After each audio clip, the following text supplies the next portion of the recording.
rejoice, refresh, renew, and reflect. Join us for an hour of music that uplifts the soul. Listen to your favorite Jesuit Music Ministry artists. This is JMM Radio. JMM Radio. Get your day's dose of inspirational music. Tune in to JMM Radio every Wednesday from 1 to 2 p.m. Only here on Radyo Katipunan 87.9 FM. Good afternoon, everyone. Welcome to JMM Radio, the official radio program of the Jesuit Music Ministry. Ako po si Lester Mendiola. Magandang hapon. Ito po si Ray at tayo na naman po ay nasa isang hapon ng mga awitin at ating mga talakayan sa hapong ito. Magandang hapon po. Kami po ay mapapanood ninyo sa pamamagitan ng mga sumusunod sa ang daming W. Oo nga eh. www.justcom.ph. So yung mga streamed na sa radio, meron kaming radionomy.com/Radio Katipunan, www.liveonlineradio.net/Philippines/radio-katipunan and radio.org.ph Katipunan. And of course, you can watch us anywhere in the world via Facebook Live. Correct. Yung video stream na actually kahit saan din, no? Correct. Okay. So napapanood din tayo kahit saan. And also, for our past episodes, you can watch it via Radyo Katipunan sa YouTube. Ayan. So kung di pa po kayo nakasubscribe, please look for our channel in YouTube and then hit the subscribe button. Yes, at sa inyong mga talapihitan sa radyo, kami po ay nasa 87.9 FM, Radyo Katipunan. How was your week, Kuya Ray? Okay Kumusta? naman po. Ano pinagkakabalahan natin? Ngayon siguro yung pagtulong kay Father Manuling para sa kanyang nalalapit na konsyerto this coming Sunday, September 29, ng kanilang All About Love, ABS-CBN and Tanging Yaman Foundation. Ayan, meron pa yata mga tickets, Kuya Ray, no? Marami pa. So, doon sa mga gusto pang mag-avail, so tawag lang po sa Tanging Yaman Foundation. Hindi po sa Tanging Yaman Store. So magkaiba po yun ang Tanging Yaman Store at ang Tanging Yaman Foundation. Yun. Hinahanap ko yung number ni Ate Maricel eh. Sa Ate Maricel yata to eh. Okay. So, tangingyaman.org at sa Facebook sila ay Tanging Yaman Official. Yun. Ayan. Contact 0947-565-9544. Okay, Kuya Ray, anong topic natin ngayong araw? Ngayong araw ay very interesting at napapanahon rin naman na tayong lahat ay dapat makiisa dito sa ating tatalakayin sa hapong ito about environment. So, ako personally, while I was checking Facebook and YouTube the other day, I was struck by teen activist si Greta Thunberg. Ayan. Yes. So mamaya we'll watch a video by Greta Thunberg.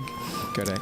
And then natin siya parang ang simbahan merong pagtuturo tungkol sa environment. So pinaka-latest dyan is yung encyclical ni Pope Francis tungkol sa environment, which is Laudato Si. Yan. So mapapanood niyo po. I-share namin sa inyo ang mga nabanggit at naipalabas na rin ng Jesuit Communication via Word Expose yung kay Cardinal. Ayan. Ang ibig sabihin ng Laudato Si ay Praise be to you. Ayan, galing yan sa canticle ni Saint Francis of Assisi. Ayan. Yan, okay, so sige. Tunan sa hapong ito. Yun. So siguro panoorin natin, Kuya, yung unang video ni Cardinal Tagle, and then maybe we can talk about it later, and then we'll play a few songs talking about the creation, the environment later on. All right?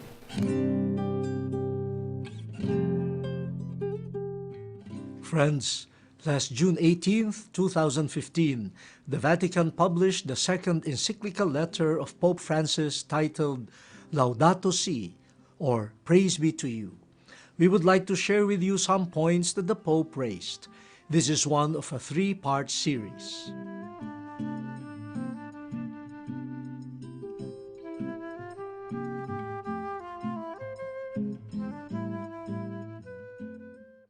In Laudato Si, the Holy Father dwells on the care for our common home, the earth. He invites everyone to dialogue and to take unified action toward environmental degradation, global warming, and the throwaway culture that beset all of us. Like Saint Francis of Assisi, the Pope reminds us of the interrelatedness of all elements in creation. He draws inspiration from the prayer of the saint, the Canticle of the Sun, where he praises God for and in His creation and regards each creature as brother and sister, and the earth, our common home, as both sister and mother.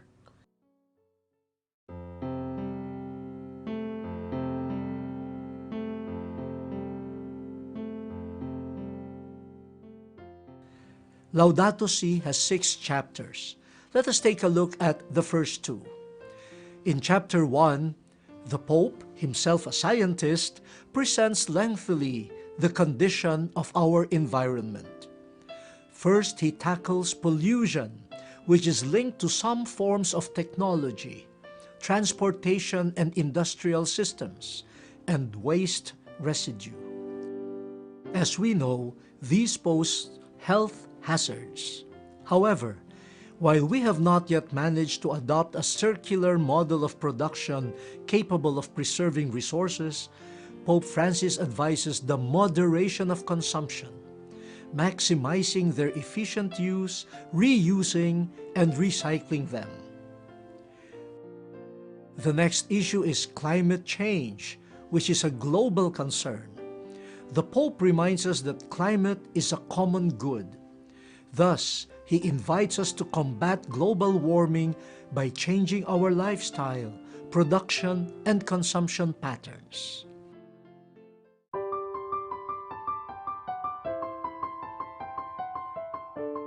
He also underlines the importance of water in our lives, especially in the areas of healthcare, agriculture, and industry.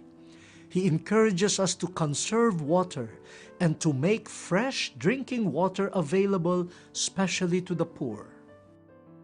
Likewise, he laments the loss of biodiversity because of consumerism.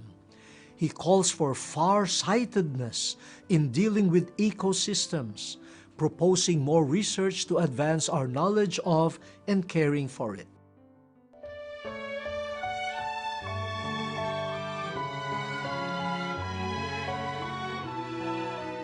The Pope also reflects on the decline in the quality of human life and the breakdown of society due to the seeming omnipresence of technology and media that creates a virtual world and diminishes real interaction among people. Moreover, he reflects on global inequality, stating that the concerns of human environment and natural environment are inseparable. To adequately address environmental issues, social concerns and relationships must also be attended to. In chapter 2, Pope Francis illustrates how Christians could be motivated to care for nature and the poor. We should recognize that each one is God's creation. God intends the fruits of the earth to benefit everyone. This chapter includes an impressive survey of Scripture, which I encourage you to read meditatively. The Pope reminds us that creation carries the imprint of the divine. He tells us,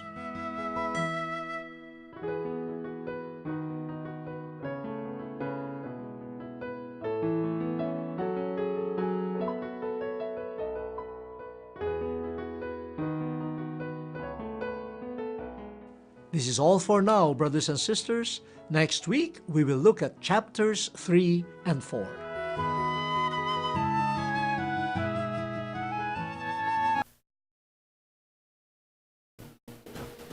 All right, that's the first part of the explanation. Very parang compact yung pagpapaliwanag ni Cardinal Tagle about Laudato Si. The video, Kuya Ray, is available in Jescom TV. That's on YouTube. So, if you'd like to watch it again, please look for Jescom TV in YouTube. Ayan. So, siguro yung mga striking sa akin dun sa sinabi ni Cardinal Tagle dun tungkol sa Laudato Si is yung pollution that is linked to technology. Correct. Ayan. Tapos yung because it posts health hazard. Tapos yung pagtawag sa magbago ng lifestyle, tsaka dun sa mga pabrika, yung production patterns nila. Paano sila nagdi-dispose ng mga gamit. If Kuya Ray, naisip mo ba yan, Kuya Ray? Halimbawa, yung mga cellphone natin. Correct, diba? Diba, yung mga cellphone, paano siya dinidispose, diba? Yung hindi lang cellphone, ang dami yung mga radyo, yung mga TV.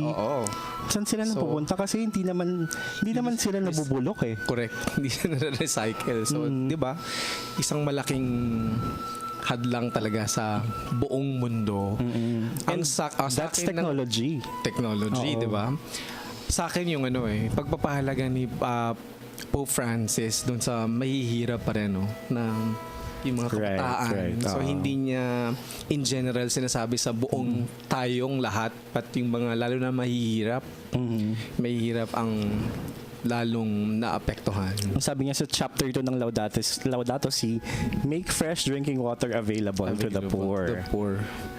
Ayan. Tama po. Okay. So, Kuya Ray, bilang tayo ay Jesuit Music Ministry.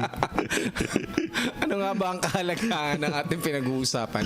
Napag-uusapan lang po namin ito kasi kami rin naman sa Jesuit Music Ministry hindi nagpo-produce lang ng mga makabuluhang mga awitin or album para makatulong sa inyong buhay pagdarasal. Kami rin po ay nakikitugon at nakikiisa sa mga pangkaraniwang sa pagtawag ng panahon. Yan. So tumutugon tayo sa pamamagitan ng ating mga awit. So meron tayong mga ilang awit na somehow is related to the environment. Yan. So makinig tayo ng isa, Kuya. Pakinggan natin ang Song of Creation. Ito ay mula sa Bukas Palad Music Ministry. Ito ay pinapublish noong 1995, right? Yan. Okay?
song of all creation. As God's one family, all people, earth and sky, this is our chance to sing the song of creation. The song of all people's salvation.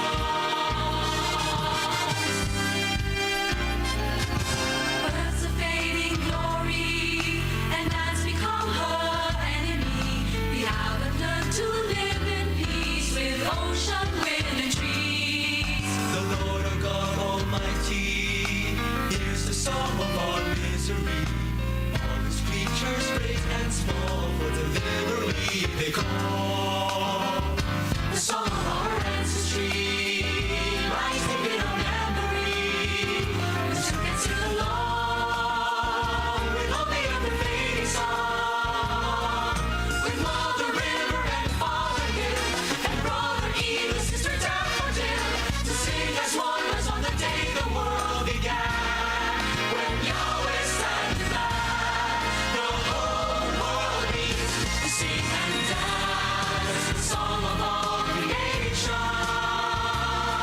As God's one family, all people, earth and sky, this is our chance to sing the song of creation.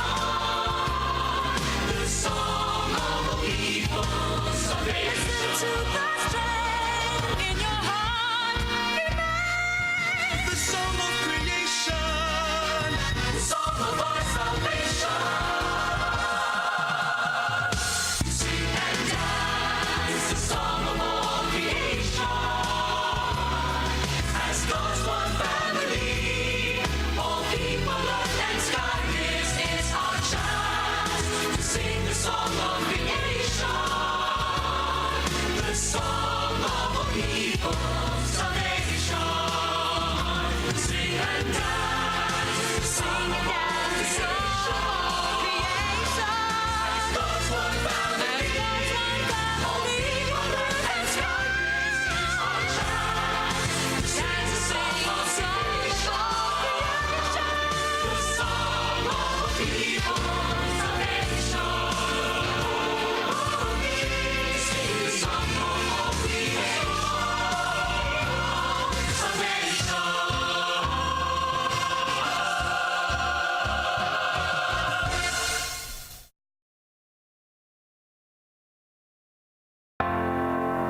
You have just heard a song from the Jesuit Music Ministry.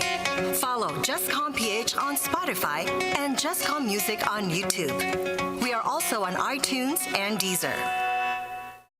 Okay, napakinggan po ninyo ang Song of Creation ng Bukas Palad Music Ministry performed by Ate Ana Hortaleza, Icar Castro, Tonet Santana, and BP. Correct. And this song, sir, was entered in the Likhawit Songwriting Contest in 1992, and it won a special prize as the best ecological song. Yes. Naman. So, yun nga. So, may mga ganyan din tayong tema na mga awitin. Hindi Correct. lamang mga... Actually, marami nga eh. Nung naghahanap ako ng playlist for Laudato Si, maraming awit natin ang parang nagtatackle o that speaks about creation, nature, environment, ayan. Correct. Okay.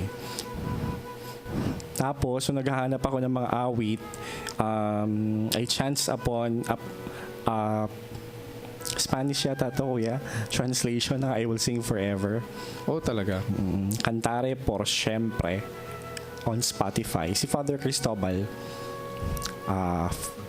Forest. Marami na rin tayong mga awiting, mga translate, Fones. no? SJ. Mga songs ng Jesuit Music Ministry na ginawang version ng iba't ibang bansa.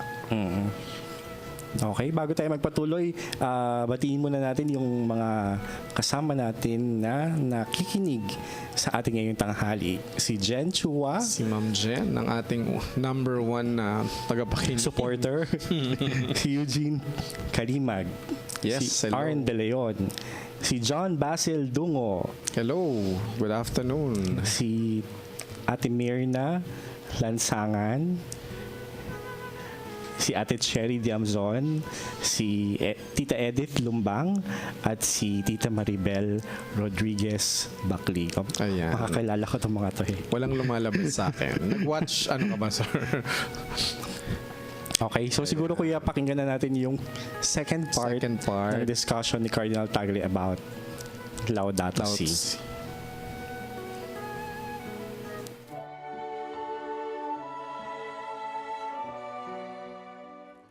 Last week, we presented some points that Pope Francis raised in the first two chapters of his encyclical letter, Laudato Si, on caring for the earth, our common home. Today, let us treat chapters 3 and 4.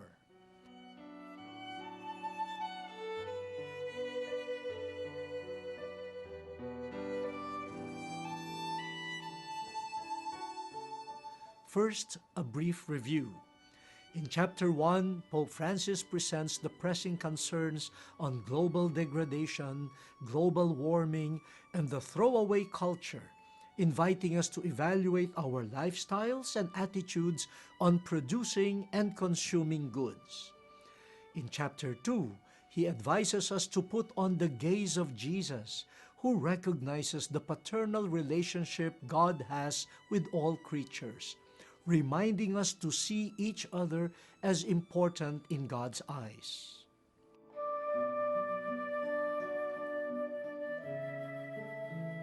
Now in chapter 3, the Pope dwells on the human roots of the ecological crisis.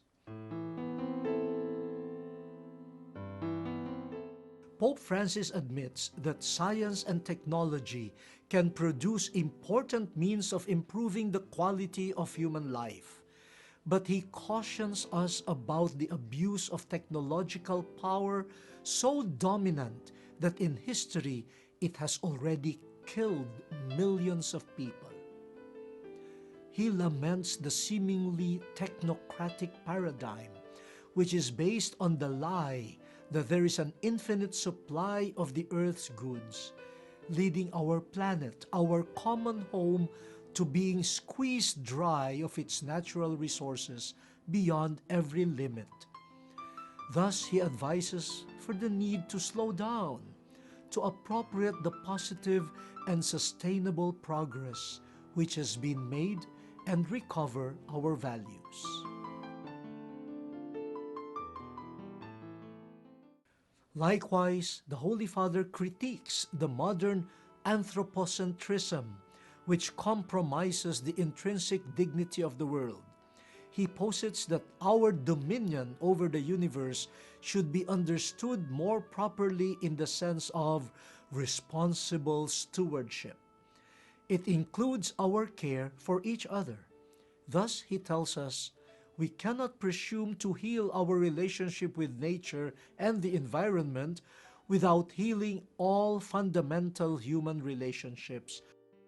For we are brothers and sisters, each a keeper of one another. So he calls on us to denounce the culture of relativism and exclusion, to protect the dignity of work and employment, and to seek ethical grounding for our utilization of biological technologies. In chapter 4, Pope Francis stresses that we are not facing two separate crises, but rather one complex crisis that is both environmental and social. And so we need an integrated approach in combating poverty, restoring the dignity of the poor, and protecting nature at the same time. This integral ecology, as the Pope envisions it, should include environmental, economic, social, and cultural ecologies. He also underlines the ecology of daily life, calling for the improvement of the quality of human life in the city and in the rural areas.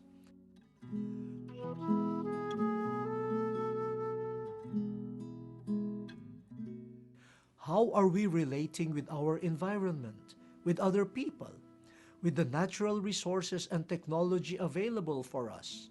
Let us examine the attitudes and habits that we bring to daily living. This chapter boils down to the principle of the common good.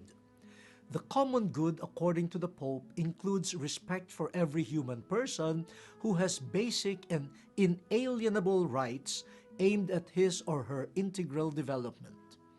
The common good calls for social peace, stability, security, and distributive justice.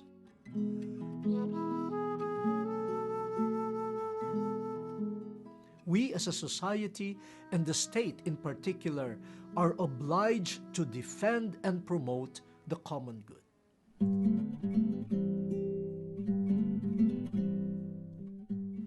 So there you go, brothers and sisters. Let us reflect on the points that Pope Francis raised. We will turn to the final chapters of Laudato Si next week.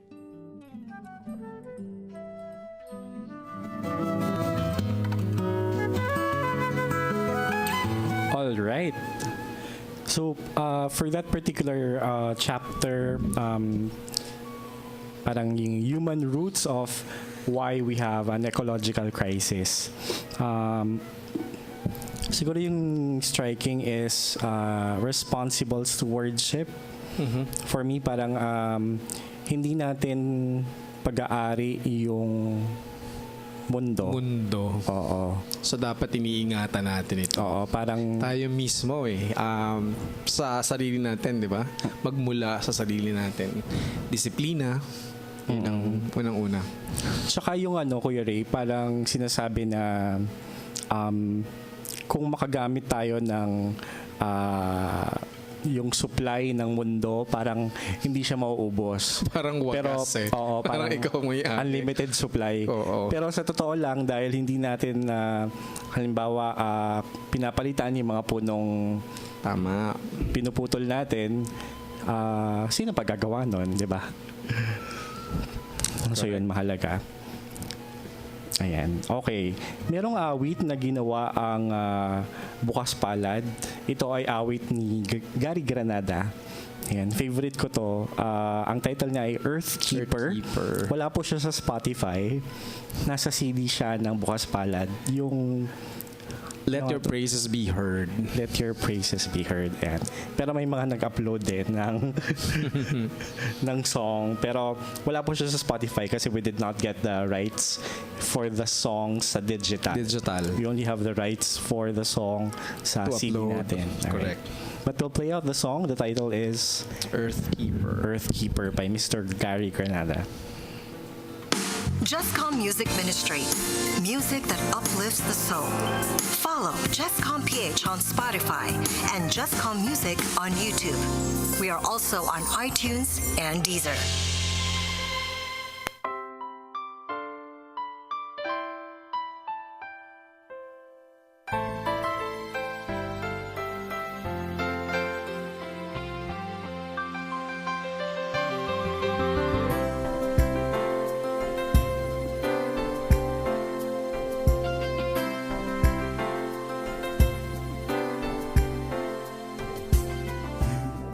You were meant to be free, as wild as the sea, just like an eagle soaring high, resting on trees that touch the sky. You have a right to this place, like all human race, like all human race. You are no less than a child of the Maker. You're an earth keeper from the land of your birth. You are created to be a creator.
on Spotify and Just Call Music on YouTube.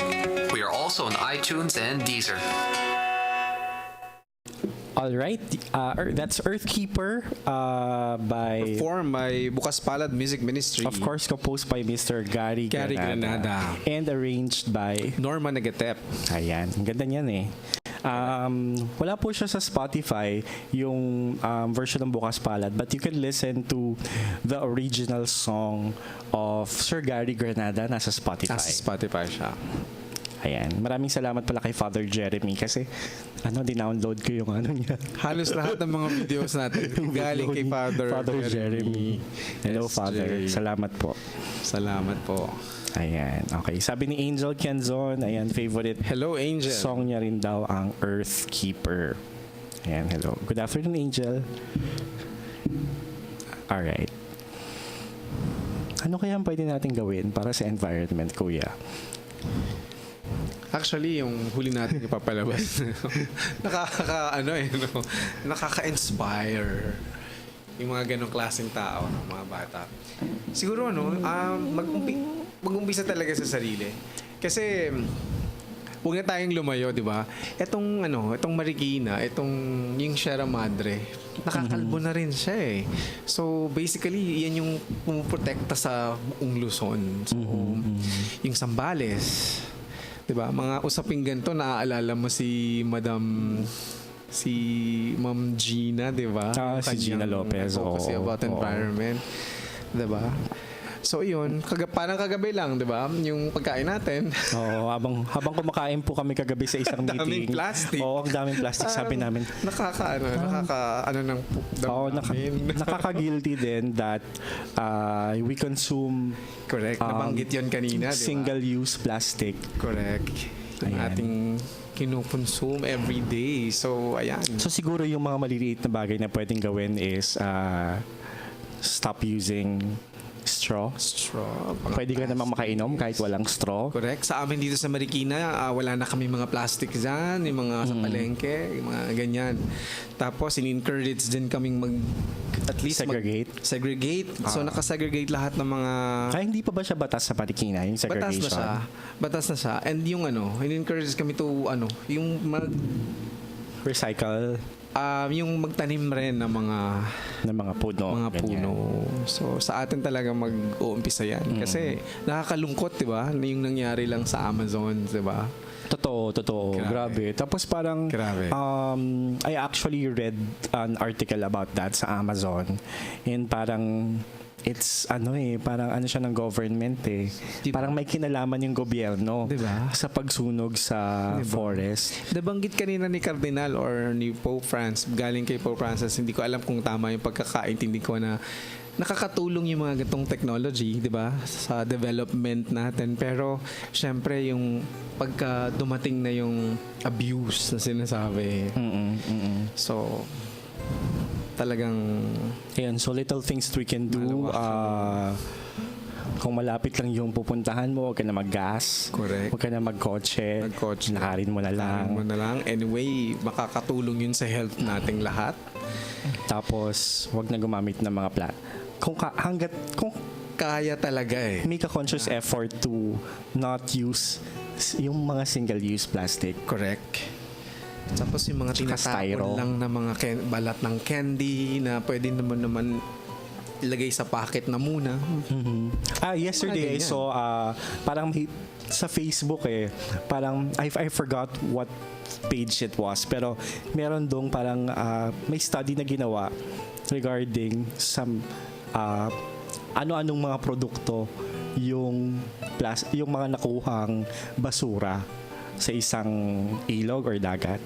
Tapos parang more than 50% nun ay plastic bottles ng isang sikat na soft drinks. Yun, hindi natin babanggitin kung ano yun. Pero parang it's very striking kasi parang imagine kung gaano kaarami yung tinatapon na plastic. babalik at babalik rin sa atin eh. So, naapektuhan talaga yung mga taong maliliit na nakatira sa malapit sa Totoo. ilog or sa dagat. So, ayan. Okay, so pakinggan natin ang huling part ng pagpapaliwanag ni Cardinal Tagle tungkol sa Laudato Si. Laudato Si.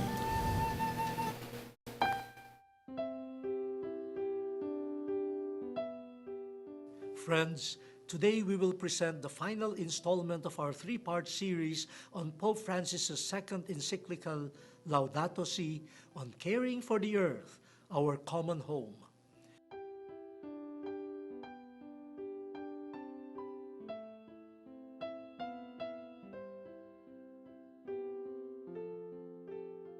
Before we proceed to chapters 5 and 6, let us briefly look at chapters 1 to 4 again.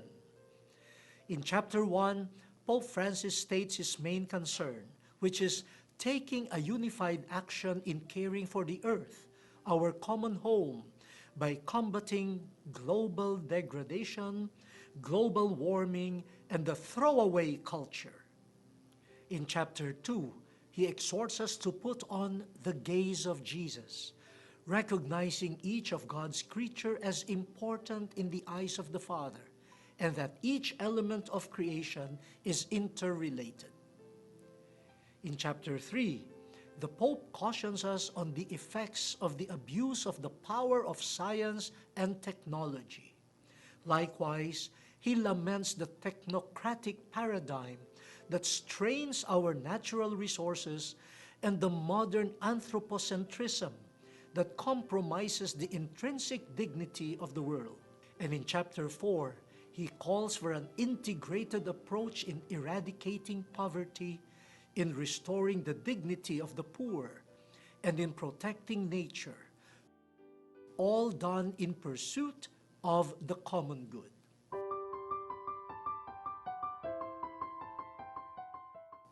Now, in chapter 5, Pope Francis underlines the importance of dialogue.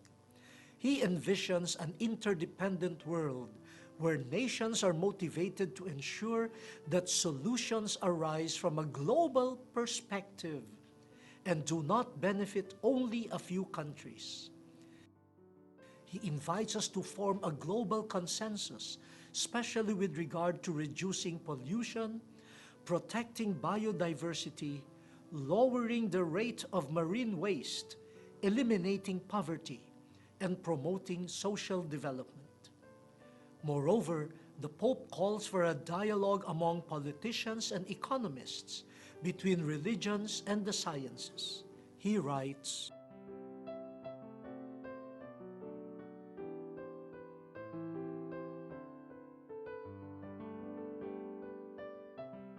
he encourages an honest and open debate so that particular interests or ideologies of these concerned parties will not prejudice the common good.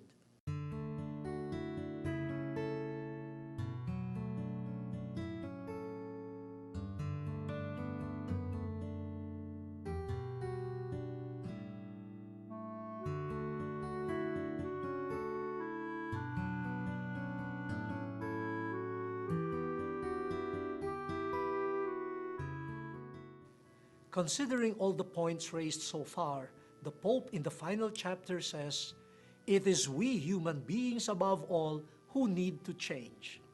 And so he encourages us to remember our common origin and mutual belongingness, and to think of the future as shared by all.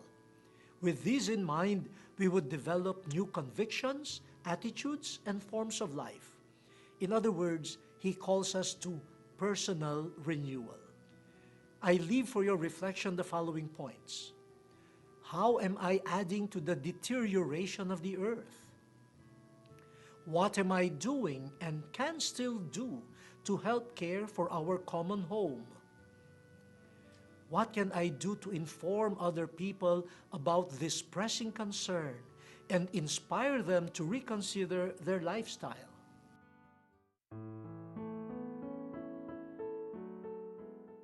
There you go, brothers and sisters. While we await global action, we can always start at home. I commend all those who work for the preservation of the environment and the dignity of the poor. Let us work for the common good by taking care of our common home.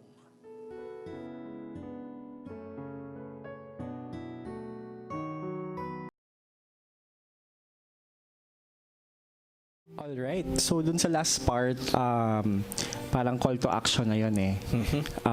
For people to start collaborating, discussing, ganyan, no? Okay. Okay. Alright, so batiin ko lang si Jason, Tableza, ayan. Sabi niya, good afternoon po, Sir Les at Sir Ray. Ayan. Good afternoon, magandang hapon din po sa inyo. Ayan. So going back, pinagsabi ni Pope Francis sa Laudato Si, we should start to dialogue about it. We should start to talk about solutions. Correct. Let's ano ba work yung pwedeng gawin? for the common good. Correct.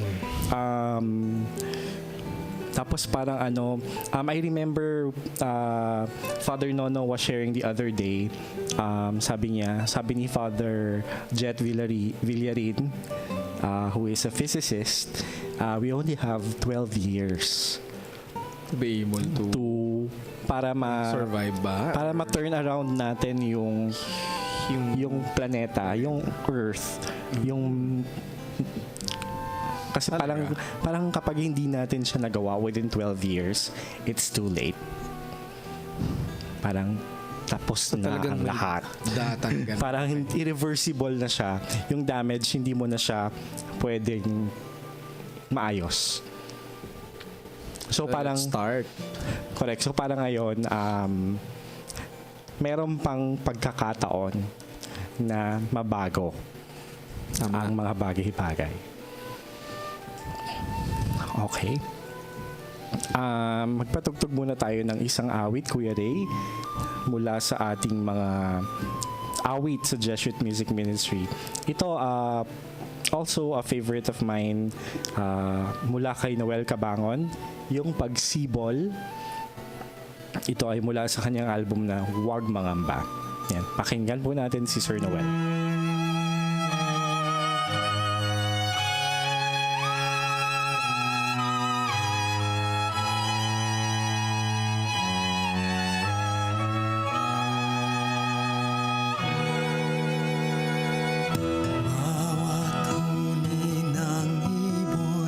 Sa pag-ihip ng amihan, wangis mo'y aking natatanan.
just heard a song from the Jesuit Music Ministry.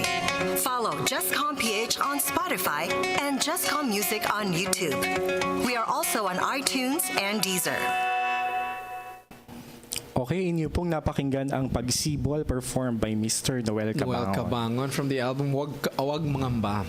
Correct. Nasa Spotify po yan. Yes. And of course, composed by Father Arnel Aquino, And SJ. please stream our music from different platforms. We have Deezer, Amazon's, Apple Music, and Spotify. Yes. Nasa YouTube din po yan. Ayan. Yan.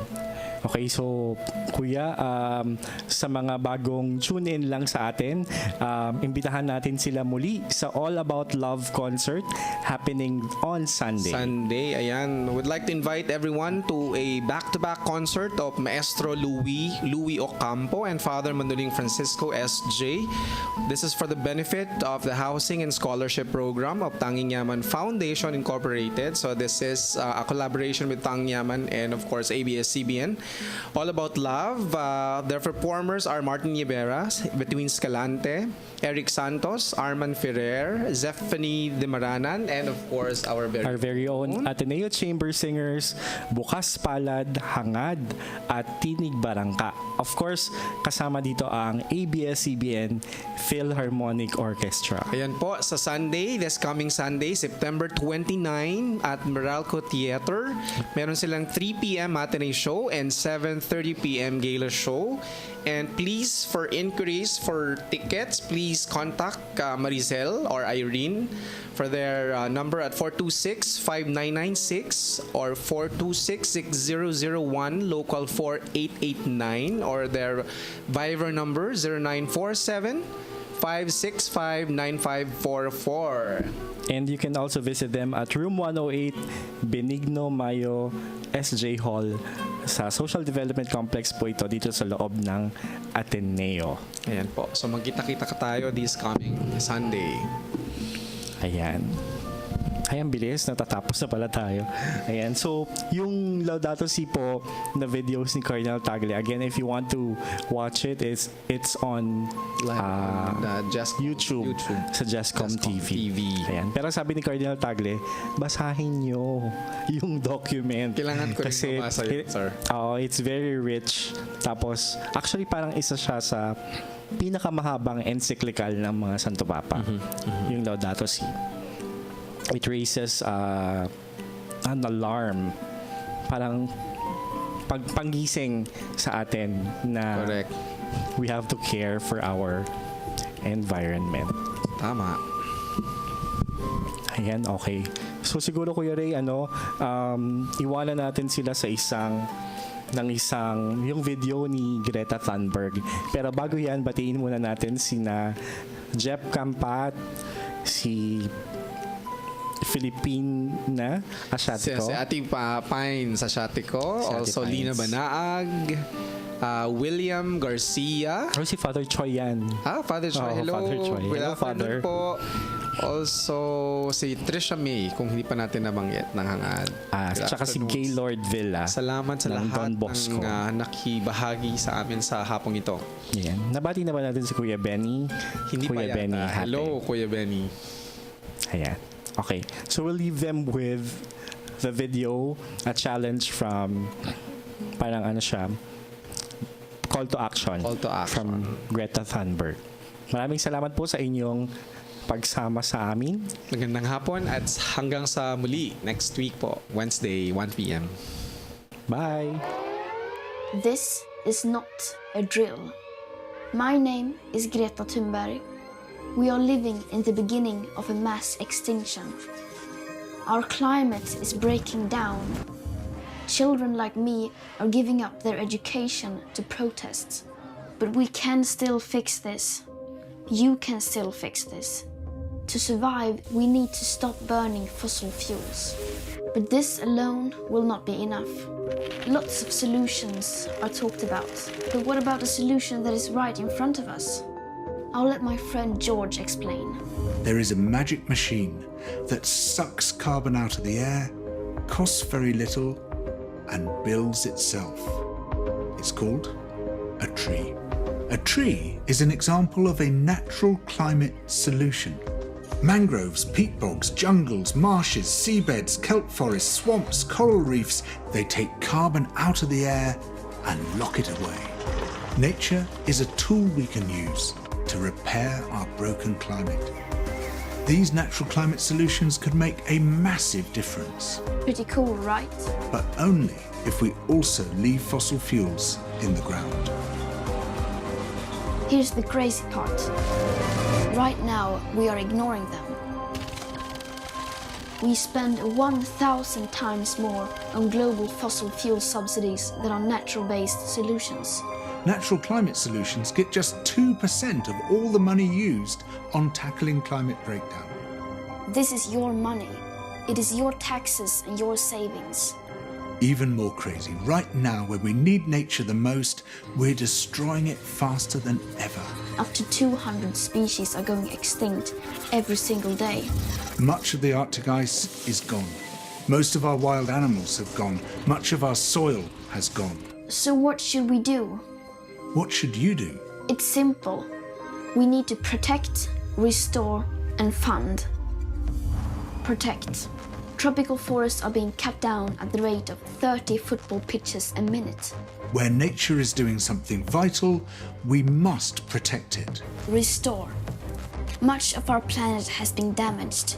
But nature can regenerate, and we can help ecosystems bounce back. Fund. We need to stop funding things that destroy nature and pay for things that help it. It is that simple. Protect, restore, fund. This can happen everywhere. Many people have already begun using natural climate solutions. We need to do it on a massive scale. You can be part of this. Vote for people who defend nature. Share this video. Talk about this. All around the world, there are amazing movements fighting for nature. Join them.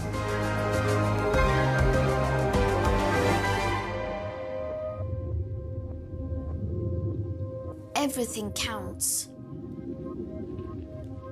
What you do counts.